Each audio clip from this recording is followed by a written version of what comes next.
Buenas noches, bienvenidos al webinar internacional ¿Cómo afrontar los riesgos? Estrategias y prácticas para manejarlos. El día de hoy, este evento está organizado por el Campus Virtual Colegiado del CIPC de Lima y ASEM Chapter Perú. El día de hoy contamos con la participación de dos grandes expositores internacionales, con el ingeniero José Febres, ingeniero con posgrados en gestión de ingeniería, manejo energético, gestión de facilidades e ingeniería de confiabilidad, más de 20 años en el campo de gestión e ingeniería para empresas internacionales.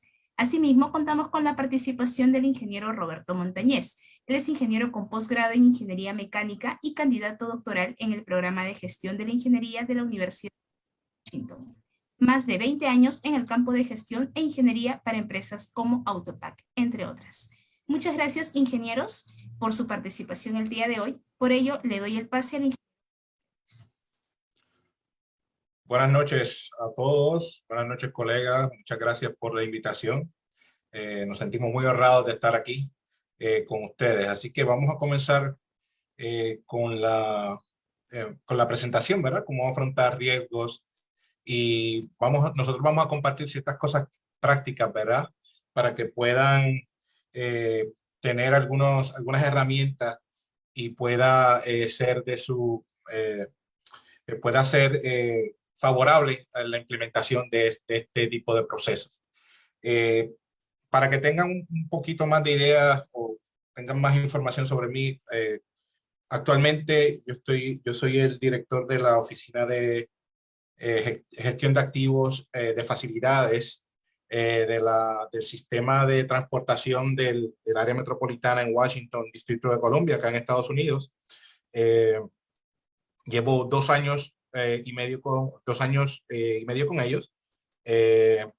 Básicamente represento a una oficina que tiene alrededor de 3,000 empleados o 3,000 técnicos y soy el vínculo entre la Administración Federal de Transportación y esa oficina en cosas concernientes a lo que es riesgo, y manejo de riesgo y seguridad para sistemas de transportación.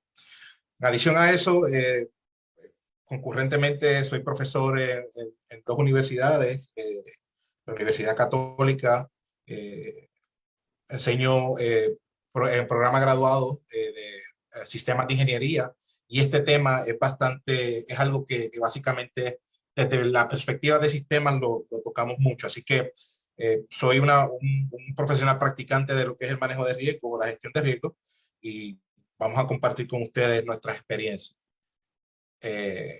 Mi compañero, el ingeniero Roberto Montañez, si quieres presentarle tú directamente, Roberto. Muy buenas noches y gracias por invitarnos aquí a esta noche a hablar de lo que nos gusta a nosotros y lo que es ingeniería y manejo de programas. Yo tengo 20 años de experiencia en compañías privadas, en Northrop Grumman, y manejo un grupo, el grupo de análisis térmico. A la misma vez me dedico a hacer diseños para la compañía. Tengo programas, áreas técnicas en las que me dedico, pero también en los últimos años me he dedicado mucho a traer qué son los nuevos, las nuevas tecnologías que podemos utilizar en el futuro. Y para eso muchas veces nosotros también tenemos que mirar a los riesgos que nos afrontamos cada día y los tenemos que poner en ciertos rangos y tenemos que decir a cuáles tenemos que dedicarnos más tiempo que a los otros. Eso es lo importante de esta charla y espero que la disfruten, y cualquier pregunta se pueden comunicar con nosotros. Un dato curioso que quiero compartir con ustedes: Roberto y yo fuimos compañeros de la universidad hace más de 20 años en la Universidad Politécnica de Puerto Rico. Roberto vino a vivir acá a Maryland, y después de unos 20 años coincidimos y vivimos hasta más cerca de lo que vivíamos en Puerto Rico, así que el vínculo de nosotros por mucho tiempo y los mismos intereses. Así que quería compartir eso con ustedes. Nada, antes de comenzar la charla, continuando con los eventos programados de ASEM, el capítulo de Perú, en esta oportunidad vamos a presentarle un tema que pertenece a la sección o al dominio 6, Quality Management Systems, y solo queríamos compartir eso. También nosotros vamos a estar colaborando, si Dios lo permite, y seguimos, nos da la oportunidad de tener el placer de seguir colaborando con ustedes en otros de los dominios, así que espero poder compartir con ustedes en el futuro nuevamente. Vamos a comenzar con la charla. La agenda, pues, básicamente la dividimos en 5 puntos específicos, lo que es el aspectos generales, ¿verdad?, de lo que es la gestión o el manejo de riesgos. Vamos a hablar un poco de algunos de los procesos de manejo y gestión de riesgos. Unas buenas prácticas que son básicamente basadas en la experiencia que hemos tenido nosotros aplicando estos procesos, y vamos a complementar con unos ejemplos que hemos hecho nosotros en la práctica. Y hablaremos un breve resumen acerca de algunas de los pros o de las ventajas y desventajas que podemos tener, que podemos enfrentar cuando trabajamos con riesgos. Obviamente sería un buen comienzo hablar un poco, discutir un poco algunas definiciones de lo que es riesgo, y utilizamos 3 fuentes de referencia diferentes. Obviamente la referencia de ASEM es una de las que incluimos, y lo que es el estándar militar de los Estados Unidos, el 882E, y el sistema internacional, el estándar internacional ISO, ¿verdad? O ISO, ¿verdad? Una cosa interesante de estas 3 definiciones, a pesar de que tienen enfoques diferentes, la primera es un poco más cualitativa, la segunda es bien específica y habla más de lo que es el proceso del cálculo del riesgo, pero todas tienen algo en común, y es la palabra incertidumbre, ¿verdad? De una forma u otra, lo que estamos tratando, parte del proceso, es cuantificar la incertidumbre y combinarlo con otro tipo de información para poder entonces nosotros informar decisiones a nivel de algún dominio específico o a nivel organizacional. No voy a leer las definiciones, pero quería que viéramos las similitudes. Una cosa importante también a nivel de ISO es que ellos incluyen aspectos positivos también. Obviamente hay mucho debate con respecto a eso, porque la expectativa es que los aspectos positivos se cuantifiquen o se definan como parte del proyecto, pero definitivamente puede haber unas consecuencias positivas que se podrían cuantificar también, o se podrían considerar como un tipo de riesgo una vez sea una desviación, sea algo que no haya sido considerado en el scope o en el alcance del proyecto. El riesgo o el análisis de riesgo se podría clasificar, tiene varias clasificaciones. Una clasificación bien importante es la toma de decisiones basada en riesgos, o la toma de decisiones informada por el riesgo. Son muy diferentes, y el proceso de toma de decisiones, ¿verdad?, la metodología como tal, también tiene ciertos aspectos. La que es informado por el riesgo normalmente considera otro tipo de información, considera análisis deterministas, márgenes de seguridad, especificaciones. O sea, si vamos a tratar de definir en qué proceso nosotros podemos utilizar el análisis informado por el riesgo, usualmente, o basado en mi experiencia, se utiliza cuando se está desarrollando el concepto, cuando se está diseñando, donde hay diferentes conjuntos de datos, diferentes conjuntos de información y expertise, y toda esa información va a aportar básicamente al análisis de riesgo. El otro aspecto, básicamente, o la otra categorización, se considera como análisis basado en el riesgo. Y es un proceso mucho más prescriptivo, ¿verdad? Y hay una metodología envuelta y va a implicar que ciertos resultados, y eso lo vamos a ver en la presentación, el resultado de cierto análisis es lo que va a determinar el riesgo o lo que le llamamos el ranking de ese riesgo. Así que dos cosas muy diferentes. Mi experiencia, el análisis basado en riesgo es cuando ya hay un proceso determinado, cuando se va a modificar probablemente ese proceso, o cuando hay que analizar el riesgo en cierta operación. El informado por el riesgo conlleva un poco más de análisis subjetivo, data cualitativo y cuantitativo. Hablando de cualitativo y cuantitativo, otra forma de categorizar el riesgo es precisamente basado en análisis cualitativo y análisis cuantitativo. Obviamente la parte cuantitativa trabaja más con mediciones, con información tangible, métricas. La evaluación cualitativa es un poco más subjetiva, es un poco más basado en experiencias en vez de probabilidades, enfocado más en posibilidades, ¿verdad? Y eso es bien importante también porque nosotros todos tenemos una opinión que de una forma u otra tratamos de convertirla en una probabilidad, ¿verdad? Por ejemplo, en una conversación casual, podemos preguntarle a un compañero cuál es la probabilidad. Oye, ¿tú crees que va a llover hoy? Sí, la probabilidad es alta. La probabilidad es de un 90%. Nosotros utilizamos esa subjetividad y tratamos de cuantificarla. Entonces, de eso se trata el análisis cualitativo, de tratar de convertir algo que es más subjetivo en una escala que sea más cuantitativa, un poco más tangible. ¿Okay? Pero el cuantitativo es basado más en información que ya existe.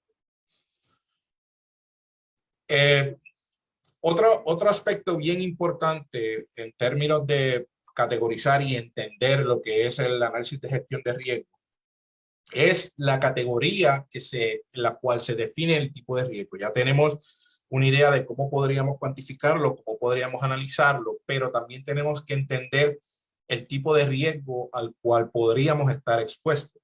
Y ese tipo de riesgo también tiene diferentes niveles, ¿verdad? Algunas categorías que podríamos ver, y aquí si se fijan, va alineado con lo que acabo de explicar de lo que es el riesgo, la parte cuantitativa y cualitativa, más subjetiva. En términos de la entrega de servicios, siempre hay algunas métricas y algunos estándares o métricas de desempeño que podrían cuantificar esa entrega de servicios, ¿verdad? En términos de la gestión de activos también, si tenemos activos físicos, podríamos analizar la condición de ese activo y podríamos cuantificarlo. El capital humano, pues la productividad y ciertas análisis o acercamientos de cómo podríamos medir eso, ¿verdad? Ahora, la reputación es algo que hoy día a nivel de gestión de riesgos es bien importante, y si vamos a hablar de un riesgo específico, la parte de la cyber security o la seguridad en los sistemas informáticos, eso tiene un valor bien importante, y las empresas pues tratan de cuantificarlo, ¿verdad? Tratan de darle cierta dimensión. La gestión financiera definitivamente es otro aspecto que puede ser cuantificable, y así sucesivamente. Hay ciertos riesgos, pues lo que es ley y cumplimiento, donde tenemos ciertos marcos reglamentarios y aspectos estratégicos, ¿verdad? Todos estos categorías de riesgos pueden cuantificarse, y las metodologías que vamos a discutir hoy pueden ser implementadas de una forma u otra en cada uno de estos riesgos. Aquí no voy a ir en todo estos próximos dos diapositivas, quiero darle una idea o un sabor del tipo de riesgo al cual estamos expuestos y en la mayoría de los casos lo que se consideran los top 10 a nivel, por decir así, global, ¿verdad?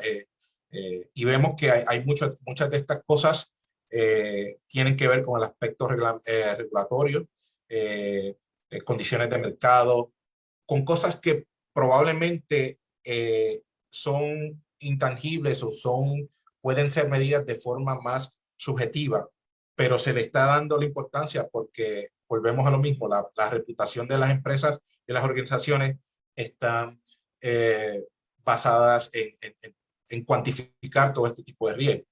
Uno de los más interesantes es el último, que es la capacidad de competir con lo que le llaman los born digital, o vamos a ponerlo en palabras más simples, los chicos que nacieron con un dispositivo electrónico en la mano, ¿verdad? O que nacieron después de la época del Internet.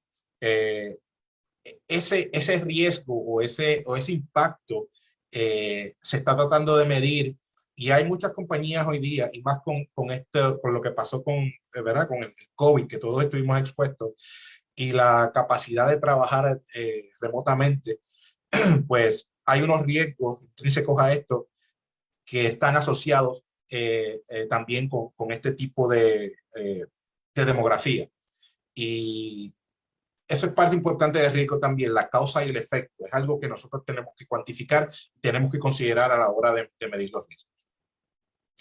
Estos son otros un poco más técnicos y en mi caso como profesional en el área de la gestión de facilidades y utilidades, una cosa que es bien importante es la vida útil de los sistemas y en mi caso trabajando en sistemas de transportación, pues obviamente hay un factor importante que es el riesgo a la seguridad, no solamente el riesgo financiero y definitivamente es algo que se está midiendo con mucha precisión. Se está tratando de implementar procesos que brinquen de una forma cualitativa a una forma más cuantitativa, pero lo más exacto posible. Y ahí vamos a hablar un poco de lo que es el cuantificar la incertidumbre también. Otro, pues, de nuevo, sale a reducir la reputación, que la reputación se puede ver afectada en diferentes aspectos, y esa reputación pues puede afectar en el caso, por ejemplo, del sistema de transportación, lo que es el uso del sistema o los fondos que hay disponibles a nivel federal. Si la reputación o la calidad de ese servicio no es la mejor, pues todo eso son riesgos que se pueden cuantificar y que se puede definir el impacto de forma tangible. Aquí quería dar otro tipo de perspectiva y esto es más en el proceso de desarrollo de sistemas, ingeniería de sistemas, ¿verdad?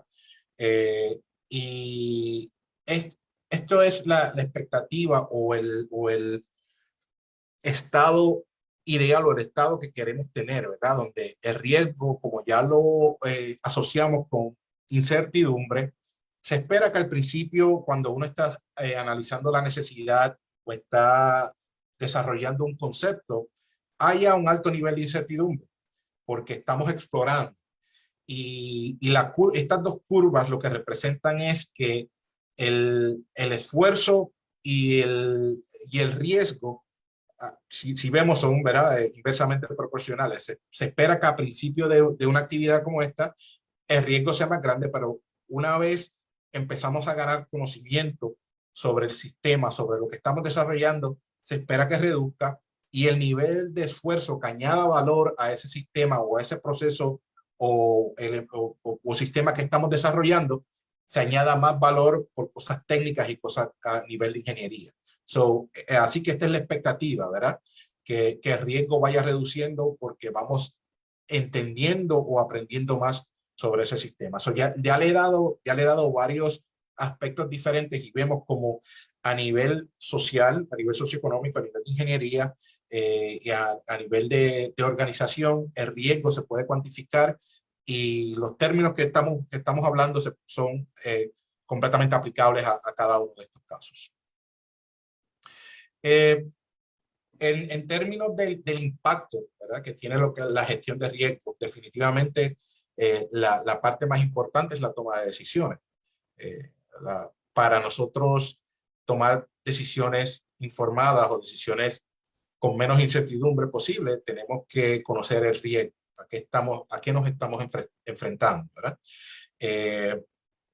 Un buen proceso de gestión y manejo de riesgos también nos ayuda a justificar la asignación y distribución de recursos. Si identificamos riesgos de seguridad y una de las acciones es añadir un vigilante mientras alguien está haciendo algún proceso o está haciendo una construcción, pues eso nos ayuda a justificar el capital humano.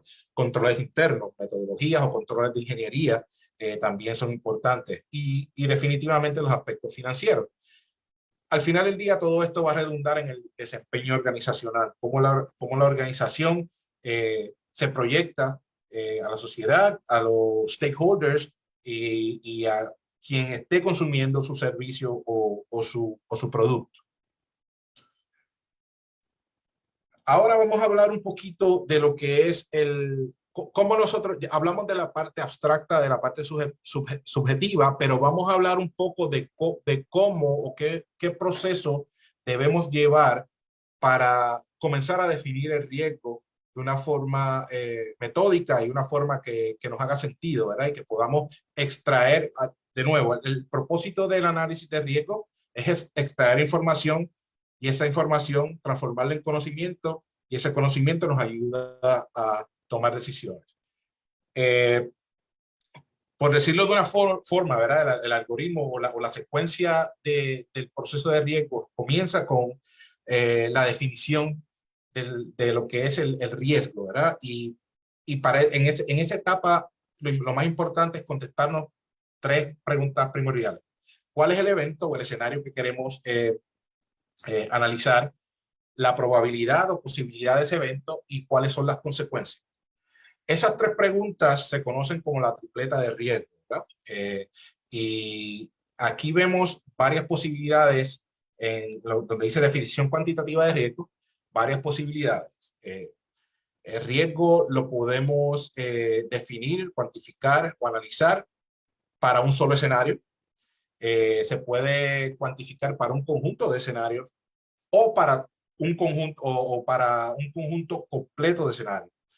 El conjunto completo de escenarios es un poquito debatible porque obviamente todos los análisis que hacemos hay ciertos, lo que le llamamos constraints o ciertos límites que no, ese es el propósito de los modelos, ¿verdad? Tratar de simplificar los procesos y hacer inferencias en base a ese modelo que estamos utilizando, y la gestión de riesgo es un modelo como tal, ¿verdad? De nuevo, el escenario ¿verdad? Se define como el escenario del evento de análisis, la posibilidad o la probabilidad de ocurrencia y la consecuencia. También se define como E sub 0 el escenario esperado o planificado, o sea, ese va a ser nuestro proyecto, ese es el resultado esperado, ¿verdad? Lo que queremos, de la misión de esa actividad. Entonces, basado en esto, podemos decir que si nosotros contestamos estas 3 preguntas para cada uno de los escenarios, nosotros básicamente estamos haciendo un análisis de riesgo, ¿verdad? Vamos a analizar eso con un ejercicio bien rapidito. Vamos a suponer que tenemos este escenario en un sitio de construcción, ¿verdad? Un site de construcción. Y tenemos cada uno de estos representa un escenario, ¿verdad? Tenemos el escenario 1, escenario 2, y escenario 3 y escenario 4. Entonces, para nosotros cuantificar de forma cualitativa o analizar de forma cuantitativa estos escenarios, básicamente tenemos que contestar las preguntas, la tripleta de riesgo, ¿verdad? Y es definir el escenario, cuál es la posibilidad de que estemos expuestos a ese riesgo y cuál va a ser el impacto o la consecuencia. Bueno, a simple vista podemos ver que el riesgo del primer escenario, ¿verdad? La probabilidad o la posibilidad es bien alta porque ¿verdad? La longitud de esta, ¿verdad?, bajada o de este desnivel es bastante larga, ¿verdad? Es bastante extensa. Así que la posibilidad la podríamos catalogar como alta posibilidad. Ahora, el impacto por su profundidad no es tan profunda, podríamos catalogarlo como bajo. Si seguimos la misma secuencia, la misma lógica, vemos que el segundo caso, la posibilidad es baja y el riesgo también es bajo. Y entonces el tercer escenario, pues sí tenemos una posibilidad baja, ¿verdad? Podría ser hasta mediana, todo es subjetivo, pero el riesgo, si fracasamos si esa probabilidad o fracasamos en ese intento, el impacto va a ser alto. Y el último, más que obvio, pues las dos son posibilidad y un impacto alto. Así que podemos decir que, ¿verdad?, podemos felicitarnos porque ya hicimos nuestro primer análisis de riesgo, ¿verdad? De nuevo, esto es, si nos fijamos, es una visualización subjetiva que está alineada con lo que es un análisis cualitativo, ¿verdad? No estamos hablando de números aquí, pero esta escala definitivamente se puede transferir o traducir a una forma cuasi cuantitativa. Y así es como se le conoce a este tipo de análisis cuando cambiamos de una escala subjetiva a una más objetiva, cuasi cuantitativa. Entonces, importante, una de las cosas más importantes en este tipo de análisis, aquí el análisis es bastante obvio, ¿verdad? Pero en procesos más complejos, la tolerancia al riesgo va a ser un factor determinante, porque si tenemos diferentes partes interesadas y con diferente tolerancia a riesgo, esos números pueden estar sesgados y pueden afectar el análisis. Este es otro ejemplo con un poquito más objetivo, ¿verdad? Y contestamos las mismas preguntas. En este caso estamos considerando el evento de un incendio. Aquí, pues, los números aquí tenemos números, ¿verdad? Es más objetivo el análisis. Y si se fijan, puse entre paréntesis, la fracción en vez del número decimal. Y se ha comprobado que el expresar el riesgo de esta forma, de una forma u otra, le da más perspectiva o más contexto a quien está utilizando esa información, porque esto representa un evento en cierta escala. Vamos a poner que esto puede ser un evento de falla en 1000 intentos, o puede ser un evento en 1000 años, como el flood, la inundación de los 500 años o los 100 años, básicamente es el mismo contexto. Así que se ha comprobado que expresarla de esta forma da más contexto. Y asimismo, podemos ver que aquí, en términos de las consecuencias se pueden cuantificar o se le puede dar dimensión en diferentes aspectos. Pero hay muchas escuelas de pensamiento que dicen que el riesgo al final del día es un riesgo financiero. O sea, en otras palabras, todas estas cosas, las lesiones, las podemos cuantificar, y si no conocen este caso, hace muchos años atrás, el caso del carro Ford Pinto, la Ford cuantificó las muertes, ¿verdad? En términos de dólares y centavos. Pero la expectativa es que tengamos una metodología que pueda estandarizar o normalizar esa consecuencia para poder llevarlo de una forma gráfica. Importante, después de haber discutido todo esto, uno de los aspectos más importantes es qué nosotros debemos enfatizar en el proceso del manejo de riesgo. Pues tenemos que considerar una metodología, tenemos que considerar las partes interesadas, tenemos que considerar la calidad de los datos y qué información vamos a extraer de ese proceso. Todo esto va a influir en el grado de interés de los stakeholders o de las partes, en el envolvimiento de los stakeholders en el proceso, y eso es muy importante.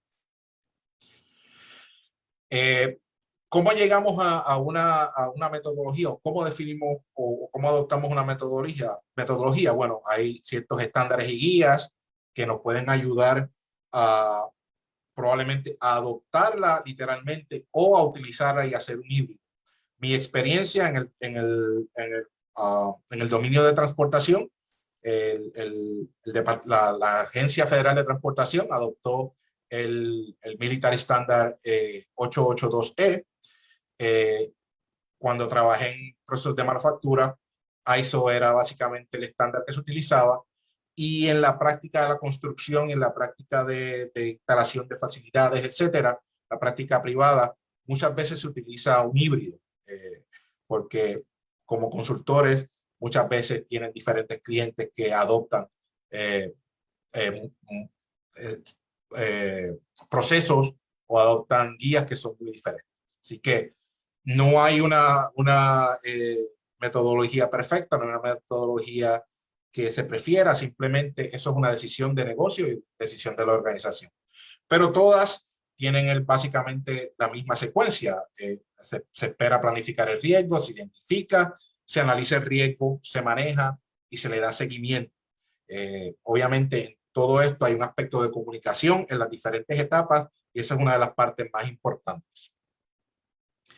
Pero si queremos definir algún marco, este marco o esta receta es una de las que aplica a cualquiera de los procesos, ¿verdad? Estos son los pasos que hay que seguir. Hacer primero el torbellino de ideas, entender qué ha pasado, data histórica, el presente y qué podría pasar. Se identifican esos riesgos, se analizan, se utiliza un proceso para hacer un ranking o clasificarlos, se implementa estrategias de mitigación y luego se vuelve a analizar el riesgo futuro y ver cómo hemos mejorado. Y esa es la parte súper importante, la mejora continua. Si se fijan aquí, utilizamos un mapa de calor, que es uno de los aspectos que utiliza uno de los estándares que estamos discutiendo. Y aquí no solamente tenemos que enfocarnos en eliminar los riesgos. Muchas veces no podemos eliminarlos, tenemos que vivir con ellos, pero sí podemos bajar la intensidad de ese riesgo, ¿verdad? Usando el mapa de calor, los que están en rojo son riesgos más altos y los amarillos, medianos y verdes, pues la expectativa es que podamos vivir en esta vecindad, ¿verdad? Que todos los riesgos sean manejables de una forma u otra. Entonces, la mitigación de riesgos, estas son algunas de los aspectos que consideramos, ¿verdad?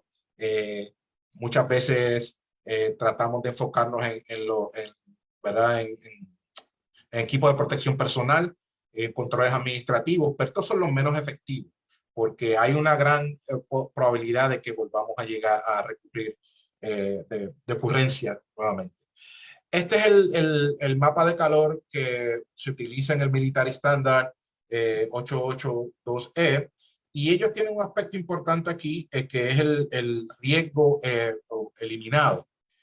Y esto es importante porque a pesar de que no cae en el análisis como tal, a veces riesgos que decimos que eliminamos vuelven a recurrir. Un ejemplo bien importante y bien lamentable fue en el caso de las Torres Gemelas. Cuando ocurrió el accidente, se hizo un análisis de riesgo y se determinó que tener equipo de generación de energía en pisos altos aumentaba la severidad o el impacto de este tipo de situaciones, y se decidió por código ponerlos en pisos bajos. ¿Qué pasa? No se consideró tormentas, no se consideraron inundaciones, y cuando llegaron los huracanes hubo otro tipo de riesgo que hubo que tratar. Eso nos dice que los riesgos se tienen que tratar de la forma más holística posible, ¿verdad? Tratar de considerar todos los aspectos posibles. Esto es una variación del mapa de calor, donde aquí se le dan prioridades, y esta es una de las partes más importantes, porque cuando se hace el análisis se utilizan ciertas escalas para determinar o darle esa dimensión a cada uno de los riesgos, y eso es lo que nos hace tener esta forma, ¿verdad? De lo que es la matriz. Esas matrices o mapas de calor estaban mucho más enfocados en safety o seguridad, pero también hay variantes que se utilizan a nivel de la organización, ¿verdad? Y si se fijan, la única diferencia es la definición como tal en cada uno de los impactos o las probabilidades. ¿En qué enfocarnos? Pues la verdad no hay una contestación correcta para eso. Si se fijan, hay múltiples variaciones de lo que son los mapas de calor. Lo importante es que el que se adopte se comunique y se estandarice en la organización para que todos estén en la misma página y hablen el mismo lenguaje, ¿verdad? Y esta es una de las cosas importantes en términos de la clasificación. Si nos dejamos llevar solamente por lo que es el cálculo matemático o cuantitativo, podríamos tener una confusión muy interesante que trae mucho debate a la hora de analizarlo, pero si se fijan, en conjunto con el mapa de calor, nos da mucha más perspectiva y mucha más información y podemos priorizar de forma más efectiva. Otra cosa importante, el impacto. Muchas veces el impacto es el producto de la probabilidad y la consecuencia, pero ¿qué pasa? Eso es básicamente una normalización de ese impacto, pero a la hora de la verdad, el evento ocurre y el impacto real es la consecuencia que se cuantifica. Así que hay que tener mucho cuidado a la hora de compartir esta información con los stakeholders y con las personas que van a tomar decisión, porque usted hace el análisis, pero usted tiene que presentar estos resultados o este cálculo para que le aprueben fondos o le aprueben otro tipo de cosas, ¿verdad? Otro tipo de recursos. Lo mismo sucede con los cálculos probabilísticos. Acostúmbrese a utilizar más rangos en vez de solo un estimado de puntos y utilicen esto como un mecanismo de negociación. Cuando vayan a la mesa de negociación, claro, usted tiene toda esta información, pero utilice esto como punto de partida para requerir fondos, para presupuesto, etcétera, etcétera. Otra cosa bien rapidita, y sé que estamos un poquito corto de tiempo, la causa y el efecto. Muchas veces nos enfocamos en uno o dos escenarios, pero esos escenarios a veces traen otras consecuencias y el ejemplo que di del proceso del 9/11 es una de las cosas, ¿verdad? Donde no se consideraron todos los escenarios y hay muchas cosas que pueden quedarse en el tintero y nuestro proceso no va a ser el más efectivo. Así que nada, ahora Roberto nos va a guiar en un pequeño caso de estudio para tratar de compilar toda esta información. Sí, esto es un pequeño caso que a mí me gusta hablar de él porque es del momento. Se trata un poco de cybersecurity, de cibernética. Un caso que estuve leyendo hace poquito, pero muy interesante. Le voy a leer la premisa porque cuando uno se sienta a hacer un análisis de riesgo, uno tiene que analizar todo lo que está en el tintero. La empresa trabaja en una aplicación, tenemos la empresa FM, la empresa trabaja en una aplicación móvil para servir mejor a los clientes a realizar transacciones. El diseño y desarrollo de la aplicación fue subcontratado a una compañía. Esta compañía trabaja continuamente con Carlos Sotero, quien es un ingeniero que pertenece al departamento de informática. Carlos es un ingeniero sobresaliente que ha estado en conflicto con algunos de sus compañeros y supervisores. Este ha considerado dejar la compañía. María, quien es compañera de Carlos, comenta que los recursos para los desarrollos de las aplicaciones móviles están limitados y en alta demanda, y que la nueva aplicación requiere de cambios en la infraestructura de la compañía. Próximo. Ahora lo que vamos a estar haciendo es lo que José estuvo hablando hace poquito, que era la tripleta. Esta gráfica que tenemos al frente es lo que se conoce como un registro de riesgo. Y aquí es que nosotros, durante la vida del proyecto, nosotros vamos a venir atrás y a referirnos a ella. Primero cuando empezamos con el proyecto, nos vamos a reunir con todas las partes que trabajan en el proyecto, las importantes, y vamos a hacer un brainstorming de los riesgos que puede ser que nos vayamos a enfrentar durante la vida. Pero lo más importante es, este documento tenemos que estar constantemente revisándolo, porque uno, puede pasar que riesgos que identificamos nunca ocurran, como riesgos que no vimos en esa situación al principio del programa salgan y reluzcan y puedan afectar el desarrollo de nuestro proyecto. Cuando vamos así, vamos a hablar rapidito porque no tenemos mucho tiempo. Por ejemplo, la resignación de Carlos es bien importante porque él es la única persona que puede trabajar con la compañía que fue subcontratada para hacer esta aplicación. Pero en este registro lo importante es que tú tienes una columna donde tú vas a explicar la mitigación de riesgo. ¿Cómo es que tú vas a bajar? ¿Cómo es que tú vas, como se conoce en inglés, a burn down el riesgo, a bajarlo de un nivel alto a un nivel bajo? Pero aquí todavía no entendemos cuál es el más alto, el que más impacto tiene, porque le vamos a dar a cada riesgo, le vamos a dar un nivel de impacto y una probabilidad, y después lo vamos a multiplicar y eso nos va a dar el grado del riesgo. Y ahí es que vamos a acomodar todo en nuestro mapa térmico. Vamos para la próxima. Si como ven, yo hablé a principio de Carlos y casi todo el mundo supongo que dijo, bueno, pues esto va a ser el riesgo mayor mío.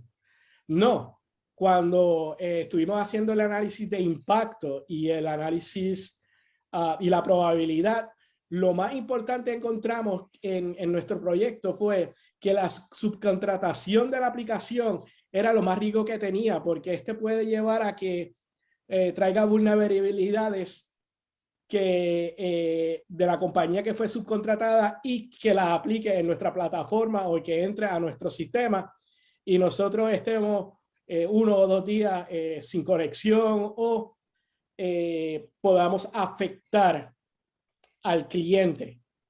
Son muchas cosas que uno tiene que tener en cuenta y no simplemente, como dije a principio, ponerlo en el registro te va a decir el riesgo que uno tiene que empezar a dedicarle más tiempo.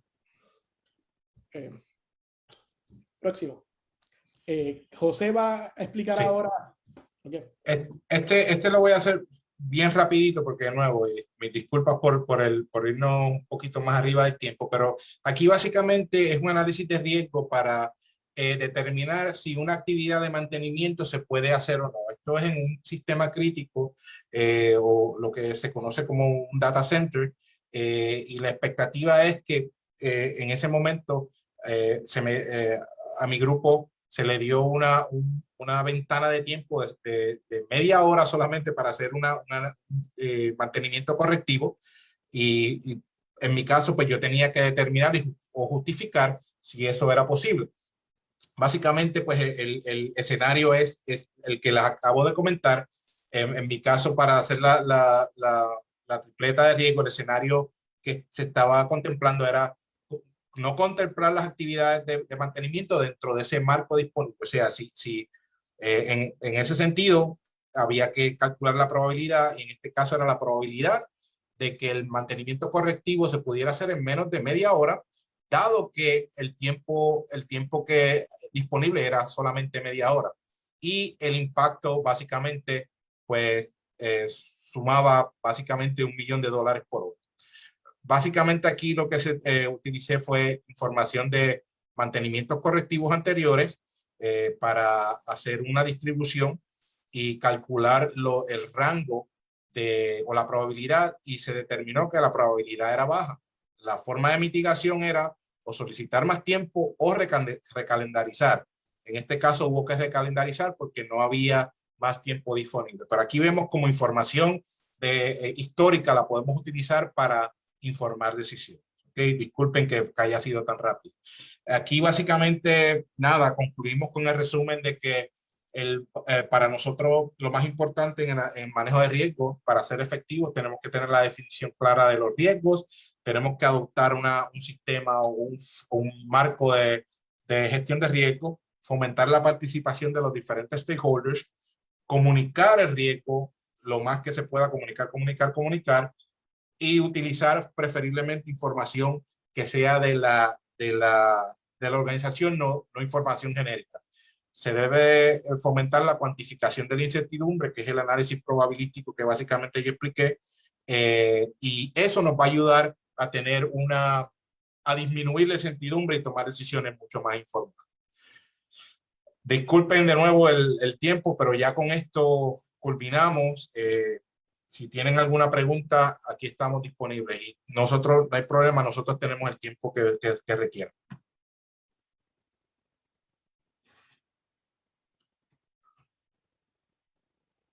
Aquí veo que hay una pregunta.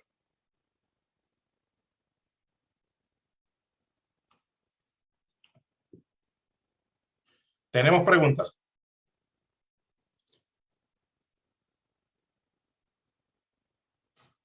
¿Algún comentario? ¿Algo que deseen que expliquemos un poco más?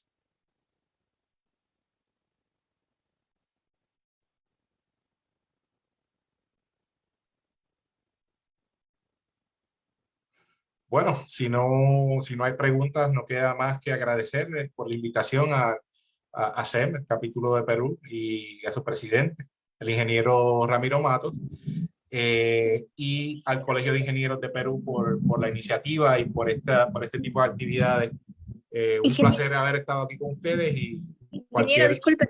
Sí, cómo no. Sí, en el chat justo hay una pregunta de Javier Porras. Dice, ¿cuáles son las limitaciones de la aplicación de Monte Carlo? ¿Cuáles son las limitaciones de? ¿Cuáles son las limitaciones de la aplicación de Monte Carlo? Es su consulta de Javier Porras. Si se refiere a simulación Monte Carlo.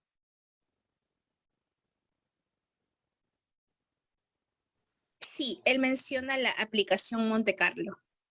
Bueno, en estos casos nosotros no utilizamos ¿verdad? La simulación Monte Carlo, pero la pregunta es bien interesante porque antes de este seminario yo estaba impartiendo un curso de diseño de máquinas y le estaba explicando precisamente al grupo lo que es la simulación Monte Carlo.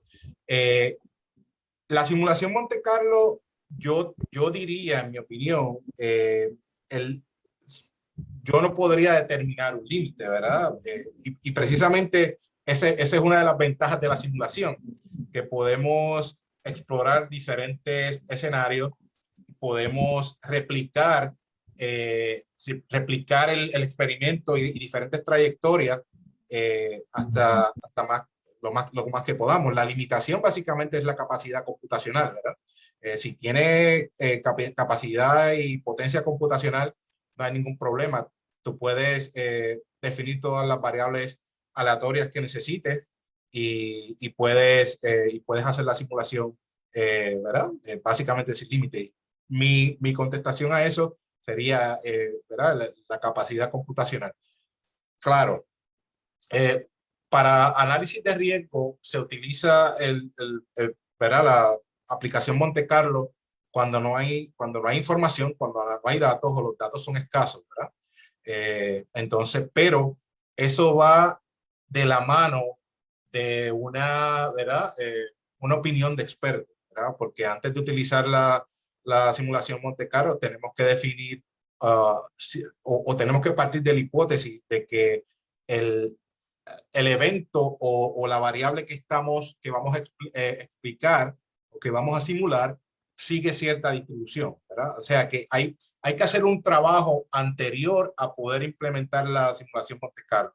No sé si contesté la pregunta completamente, colega. De una forma que yo veo la aplicación de Monte Carlo es en cuando estamos accesando las probabilidades y hacer el intervalo de confidencia, como tú explicaste, en unos diapositivas previas. Y cuando no tenemos la información, como dijo el ingeniero Febre, ahí es cuando se nos hace bien, una herramienta que es bastante útil en cuanto a ayudarnos a encontrar una probabilidad, una función de probabilidades para poder así hacer los números cuantitativos que necesitamos para llegar a una conclusión en cuanto a los riesgos. Veo otras dos preguntas. Bueno, antes de seguir con la otra pregunta, al colega, ¿le contestamos la pregunta completamente o tiene algo? Es que no, esa pregunta no la veo aquí, Stephanie. Chat, vamos a ver si en el chat. Sí, ok, perfecto. Aquí hay dos preguntas más. Una dice, ¿cómo escribir o describir un riesgo? Bueno, la definición simple de riesgo, ¿verdad? Simple no, la definición práctica es qué puede ir mal en el proceso o el proyecto que estamos llevando a cabo. Básicamente, uno tiene esta mentalidad pesimista, ¿verdad? De que qué puede ir mal. Muchas veces, ¿cómo escribirlo? Hay veces que ya tenemos información histórica. Por dar un ejemplo, en los sistemas de transportación de trenes, una de las cosas que se utiliza es una base de datos de la Administración Federal de Transportación y se verifican eventos catastróficos que han sucedido, no solamente en la jurisdicción, pero hasta a nivel mundial, ¿verdad? Obviamente tiene que haber cierta compatibilidad si el tren o el modelo es igual. Tiene que haber tiene que hacer sentido esa información. Pero de la forma de escribirlo, básicamente es describir un evento que va a causar alguna desviación de tu operación normal. Esa es una de las formas más prácticas y más sencillas que podría ¿verdad? Contestar tu pregunta, Ricardo. ¿Te satisfizo la contestación o quieres elaborar un poco más? Yo no sé si Ricardo puede escribir aquí. Ok, sí, tengo otra pregunta aquí.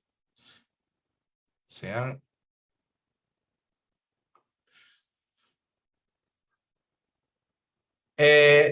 topado con...? No, honestamente, déjame ver qué te puedo decir. La verdad que no, Javier, no he tenido esa experiencia.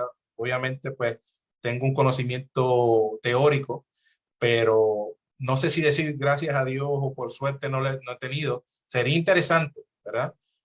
Si en algún momento nos topamos con eso y cómo podríamos lidiar con eso también, pero no, la respuesta es no. Muy práctica. Muchas gracias, Marlene. Hay otra pregunta aquí. ¿Podrías poner un caso? Usas verbos futuro. ¿Podrías poner un caso? Usas verbos de futuro. Gracias. Vamos a ver si entiendo la pregunta. En términos de cómo expresar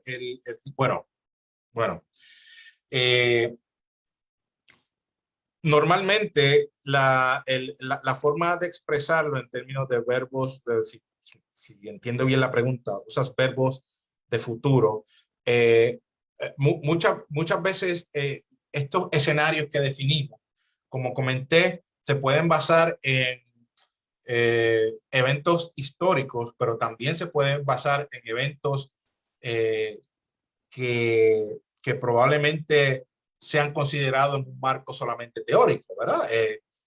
Por ejemplo, y pasa mucho en la tecnología. Hoy día una de las cosas que por ejemplo, para los sistemas de transportación, lo que es el Internet of Things o el IoT, ¿verdad? Es una cosa que se están desarrollando demasiado de muchos escenarios, porque al sistema de transportación ser un sistema abierto, implementar ¿verdad?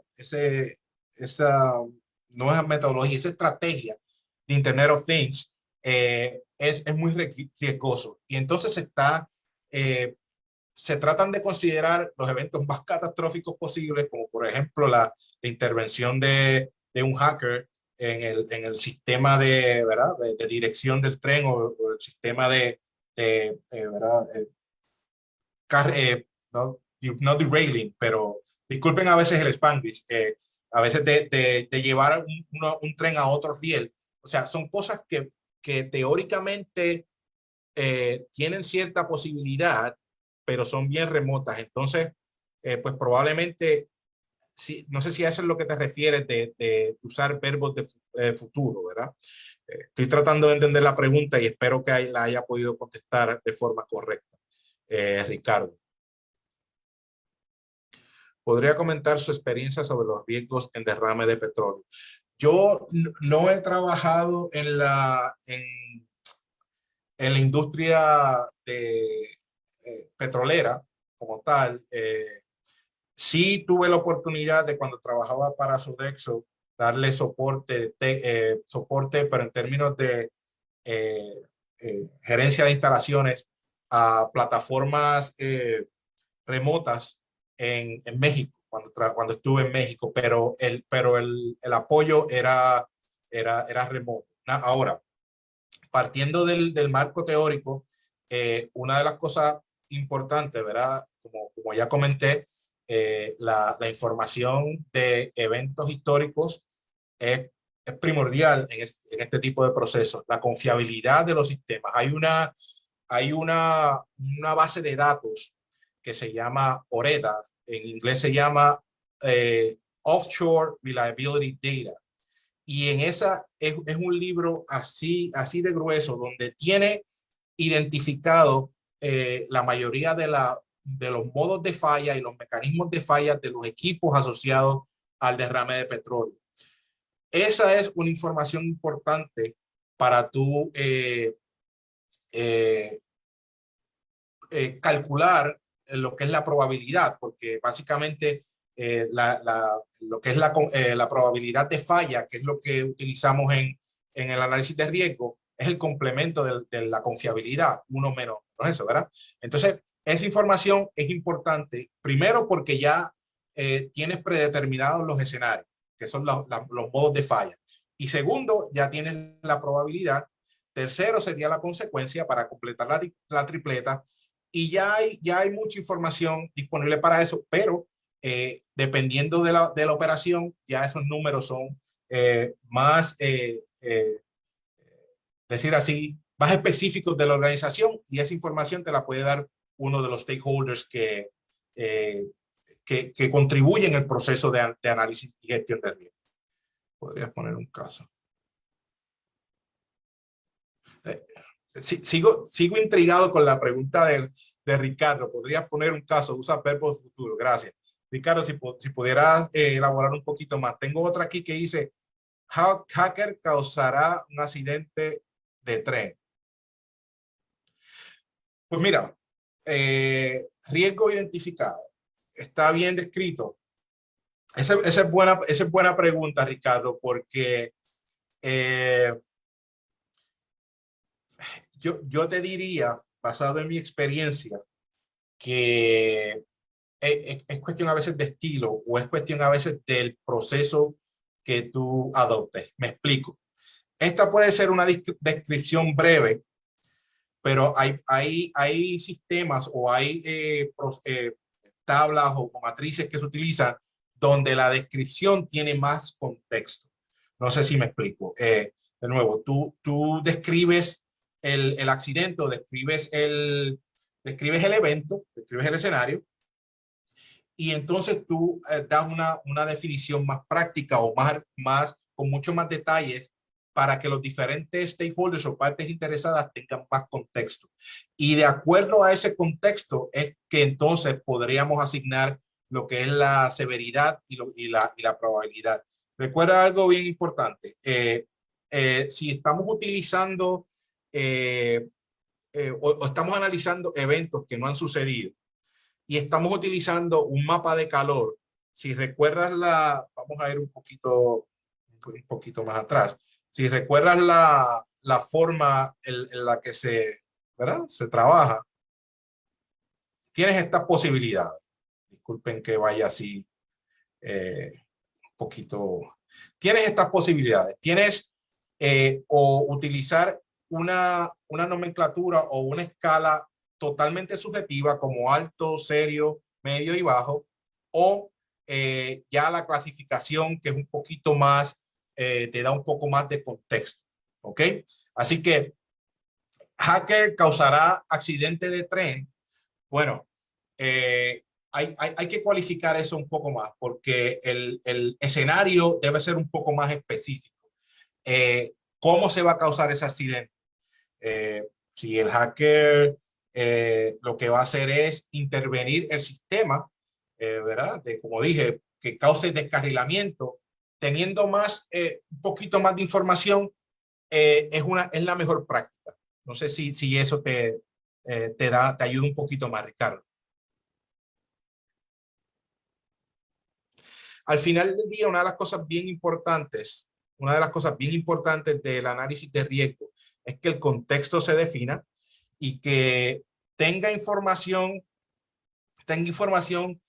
que sí va a ser muchas veces inevitable que la información sea técnica, pero tenemos que recordar que las partes interesadas y envueltas en este proceso, no todas hablan la misma jerga, ¿verdad? Algunos hablan la jerga técnica, otros hablan la jerga financiera. Entonces, uno de los retos más grandes es precisamente eso, cómo traducir esto de una forma neutral y que todas las partes interesadas tengan el extracto o la parte de la información que ellos necesitan, porque al final del día la consecuencia tiene que ser cuantificada y como dije ahorita, hay muchas escuelas de pensamiento que dicen que las consecuencias o el riesgo, todo riesgo es un riesgo financiero, ¿verdad? Y hasta la reputación tiene un riesgo financiero, ¿verdad? Entonces, si vamos a definir en la consecuencia de forma financiera, tenemos que hablar, ¿verdad? La jerga, o tenemos que hablar el idioma del Departamento de Finanzas, del Departamento de Presupuesto y de quien va a hacer la última decisión acerca de ese riesgo. Porque recuerden algo, nosotros presentamos aquí unos ejemplos bastante simples, pero pueden haber, ¿verdad? No voy a dar detalles, pero yo estoy en el proceso de hacer un análisis de riesgo ahora mismo a nivel de la empresa o de la organización donde yo trabajo. Hay 10,000 empleados o 10,000 recursos, más de 200 millas de trenes. O sea, es inmenso. Nosotros le servimos a 3 estados diferentes. Para que tengas una idea, por ahora, la primera iteración del registro lleva 300 riesgos reportados por diferentes departamentos. Ahora todos esos riesgos van a empezar a competir uno con el otro y se va a empezar a priorizar y se va a empezar a afinar ese proceso, porque de nuevo, una parte bien importante es la tolerancia al riesgo. Y basado en mi experiencia, los riesgos que Roberto va a presentar, él va a tratar de una forma u otra, y esto es inconsciente, ¿verdad? De expresarlos de la forma que los de él tengan prioridad sobre los míos.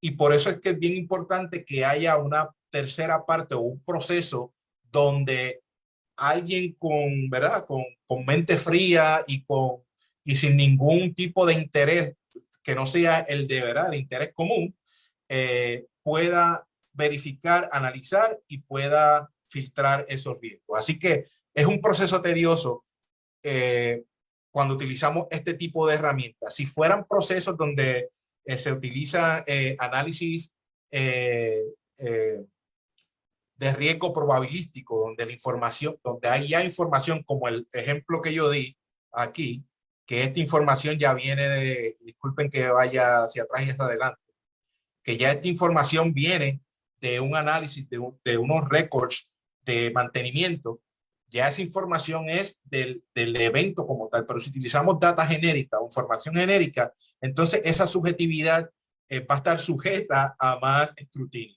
Así que es una de las cosas, es uno de los retos a la hora de hacer este tipo de análisis. ¿Más preguntas? Gracias por confirmar, Ricardo. Qué bueno que pude contestar tu pregunta y te satisfizo la respuesta. Aquí yo creo que esta la contesté. Podría comentar su experiencia sobre los riesgos de derrame de petróleo. De nuevo, el riesgo de derrame de petróleo podría ser a escalas de manufactura, no sé, un tanque o un reservorio. Pues básicamente yo podría dar ciertos ejemplos porque se ha hecho análisis de riesgo en ese sentido, pero en la industria petrolera como tal no tengo experiencia en eso. Pero, por ejemplo, tanques de combustible donde, ¿verdad? Que sirven generadores de emergencia, etcétera. Pues obviamente los riesgos ambientales son importantes. ¿Por qué? Porque cualquier reservorio, cualquier tanque puede estar expuesto ¿verdad? A las inclemencias del tiempo, como la corrosión. Y la corrosión definitivamente se puede cuantificar y puede utilizarse en un marco probabilístico y determinar la vida útil o determinar el riesgo, ¿verdad? O sea, podemos implementar también tecnología y determinar el estado, ¿verdad? El grado de salud de los equipos y de los activos, y con eso podemos informar el análisis de riesgo también. A ver si tenemos más preguntas aquí. Aquí no veo más preguntas. Me gustaría más preguntas aquí. Ya entramos en calor. Si tienen más preguntas, definitivamente. De nuevo, aquí solamente dimos ejemplos bien sencillos por la cuestión del tiempo, ¿verdad? Y traté también de tener, antes ¿verdad? de poder compartirlo, tener la autorización de un análisis de riesgo que yo hice para el Fondo Monetario Internacional. Lamentablemente no pude tener la autorización a tiempo. Ese era bien interesante porque era en un marco o en un escenario de construcción donde habían ciertas fallas de equipos y yo utilicé la data de los eventos, de cómo fallaban, y entonces pude determinar, estratificando la data, que habían diferentes modos de falla y no era utilizar toda la data completamente.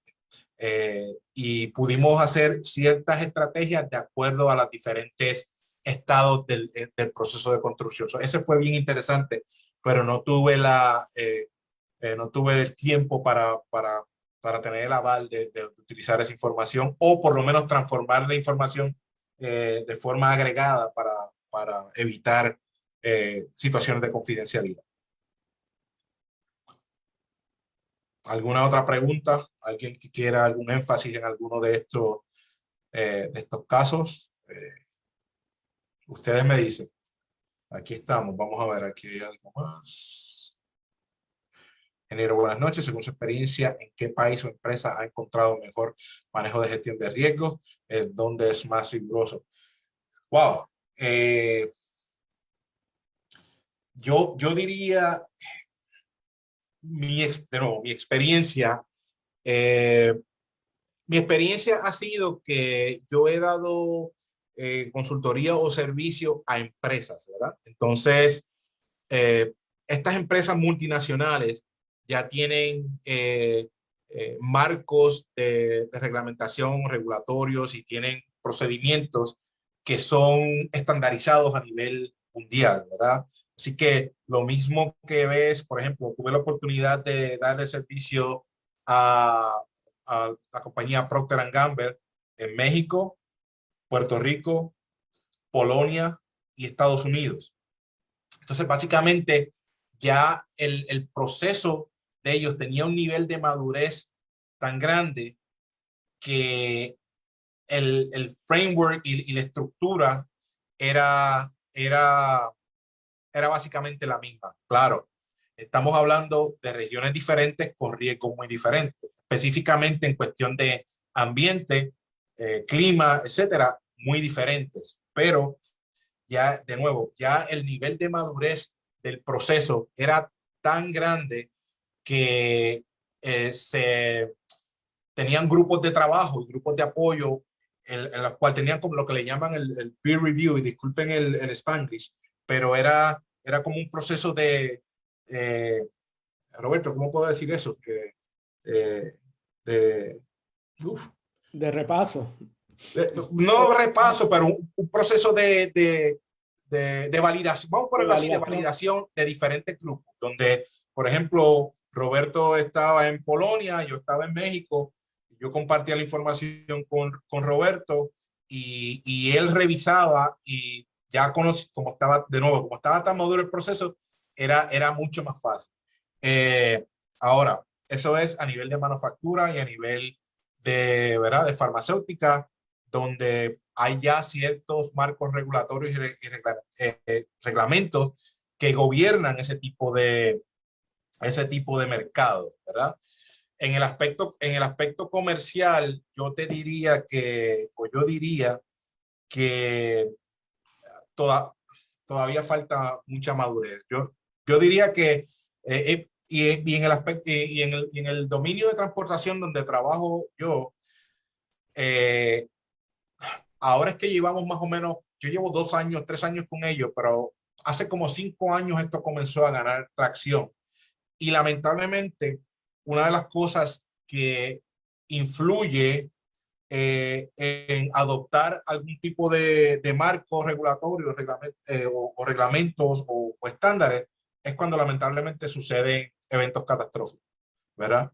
Donde se está reaccionando en vez de ser proactivo. Así que espero que esa pregunta, Juan, que la pregunta la haya contestado y que satisfaga mi contestación. Pero yo diría que a nivel de país, no creo que ¿verdad?, uno sea más riguroso que el otro. Todo depende del tipo de negocio, del tipo de organización de la cual estemos hablando. Definitivamente, una de las organizaciones o uno de los servicios más reglamentados, por lo menos aquí en Estados Unidos, son los sistemas de transportación, incluyendo terrestre y aéreo. Muchos de los estándares internacionales se han nutrido de ¿verdad?, de los reglamentos como el Military Standard 882E, que de hecho, si ustedes quieren tener acceso a eso, es simplemente hacer un search en Google y lo pueden conseguir. Así que yo creo que depende más del tipo de industria, Juan, que el país como tal. Espero que haya contestado tu pregunta.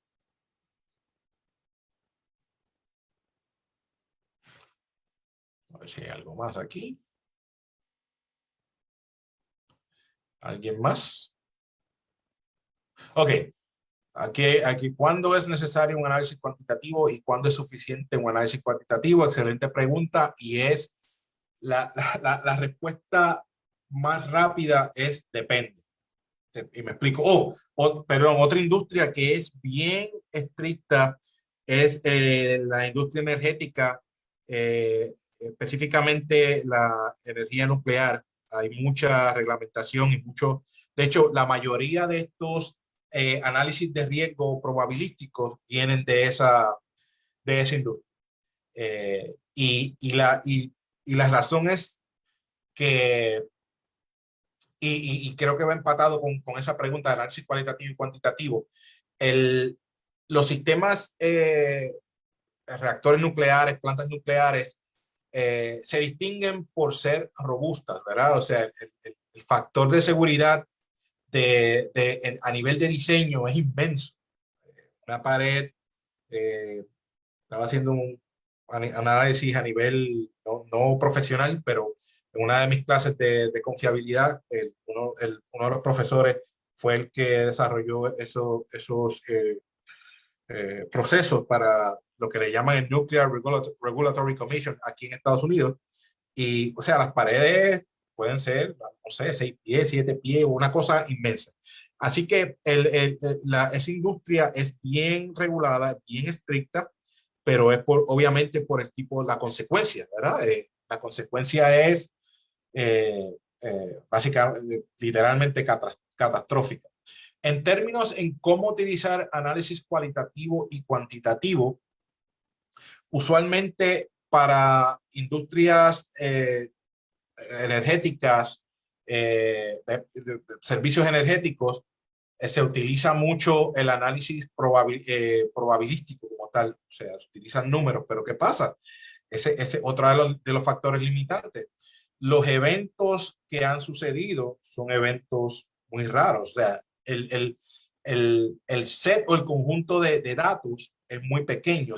Así que hay que hacer una combinación entre información que existe y la solicitud de información de expertos como tal.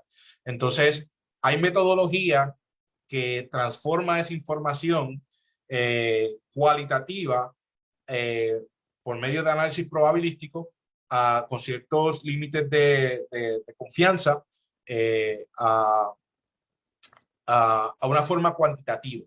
De nuevo, son metodologías que ya tienen cierto grado de madurez y están bastante utilizadas, pero de nuevo son bien pocas, basado en mi experiencia, son muy pocas las compañías o las organizaciones que utilizan análisis cuantitativo. De hecho, este análisis que yo hice en esta organización, que es un análisis cuantitativo, porque la información es utilizada a base a los récords de mantenimiento. Cuando yo expuse esto a los diferentes stakeholders, incluyendo a la gente de seguridad, me preguntaron que por qué no utilicé el mapa de calor. Y yo le dije, bueno, ¿por qué utilizarlo si tengo información que es fehaciente e información que no es información genérica, es información que nosotros recopilamos? Y esa es otra de las de los retos. Hay muchas compañías que prefieren utilizar análisis cualitativo, primero por lo mismo que hablamos, la reputación. Hay compañías que no quieren compartir los datos porque tienen la percepción de que eso va a definir o va a exponer cierto grado de vulnerabilidad. Pero todos los equipos fallan, ¿verdad? O sea, información, la razón de falla, eso ya está estipulado y la manufactura tiene lo que se llama la obsolescencia programada, ¿verdad? Ellos definen una vida útil. Si no, pues no son, no es costo efectivo para ellos, ¿verdad? Si no, pues piensen ¿verdad? No quiero, espero que nadie de los que esté aquí trabaje en alguno de estos ejemplos que voy a dar, pero piensen en los sistemas, en los dispositivos electrónicos, ¿verdad? Piensen en un iPhone, piensen en cualquier teléfono. La vida útil es programada porque básicamente si no es, ¿verdad? No es costo efectivo para ellos. Lo mismo pasa con la mayoría de los cualquier ¿verdad? Productos de consumo, autos, etcétera. Pero obviamente la renuencia de compartir esa data o utilizar que es lo más irónico, utilizar esa información para el propio beneficio de la empresa, a veces no lo fomentan muchos de los stakeholders. Entonces, pues yo me encontré con este choque cultural a nivel profesional de por qué no utilizaste el procedimiento de la matriz, del mapa de calor. Y bueno, porque primero que todo, no iba a poder cuantificar la incertidumbre y precisamente ese es el proceso aquí, ¿verdad? Tenía cierta ventana de tiempo y yo tenía que calcular específicamente que mi probabilidad de hacerlo en ese tiempo era básicamente remota, como ven aquí. Así que, de nuevo, es bien retante e interesante a la vez este proceso, porque muchas compañías ahora están fomentando más el uso de los sistemas de manejo de riesgo. Como ven el título del estándar, el Military Standard, el otro dominio que es bien fuerte en eso es el dominio ¿verdad? de defensa. La mayoría de estos procedimientos vienen de ahí también. Así que, de nuevo, todo depende del dominio. ¿Hay alguien más que levantó la mano aquí? José Barrera, espero haber contestado a tu pregunta. Si no, podemos abundar un poco más. Y un poquito más, ¿cuándo es necesario? Bueno, yo diría que no hay ninguna agencia reglamentadora que te exija que sea un análisis cualitativo o cuantitativo. Lo que sí exigen es que conozcas tus riesgos, trates de implementar mitigaciones, ¿verdad? Estrategias de mitigación para reducirlo y mantener el riesgo a un nivel manejable. Esa es una de las otras cosas. Otra cosa es que si hay un riesgo que no puedes reducirlo, entonces tienes que tomar otras alternativas y para eso existen, por ejemplo, los seguros, ¿verdad? De la propiedad en términos de lo que es property loss insurance ¿verdad? Pérdida de propiedades por eventos catastróficos, pues tú calculas tu riesgo, tú calculas la consecuencia y esa información se utiliza para entonces tú obtener tus primas de seguro, por ejemplo, con FM Global, que es una de las compañías que es de las más, ¿verdad? Famosas, vamos a decirlo así, a nivel mundial. Pues a base de ese riesgo, entonces tú puedes ¿verdad? Hacer un análisis y comprar tu prima y transferir ese riesgo o compartir ese riesgo, ¿verdad? Porque a la hora de la verdad es tu empresa, pero teniendo esas primas de seguro, pues te ayuda a absorber, como decimos, el golpe lo más que podamos. ¿Qué más? Buenas noches, según su experiencia. Ok, yo creo que ya la tomé. Yo vi una manita levantada, pero no veo más ninguna pregunta aquí. Ustedes dirán, estamos aquí hasta cuando ustedes quieran. ¿Alguna otra pregunta?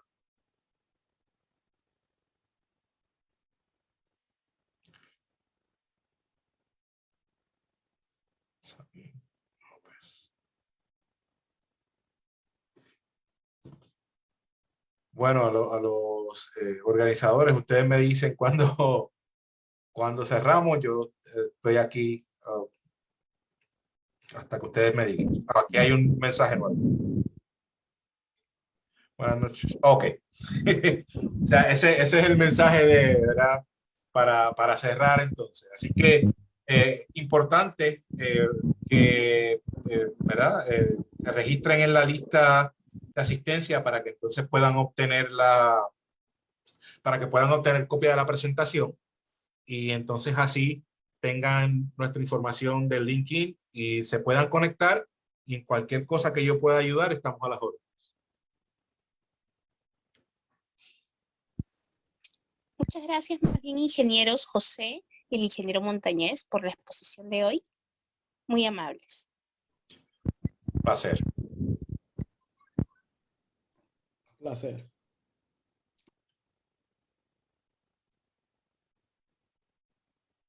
Gracias a todos ustedes y de nuevo, un placer haber estado aquí y esperamos poder seguir colaborando. Buenas noches. Muy buenas noches, muchas gracias.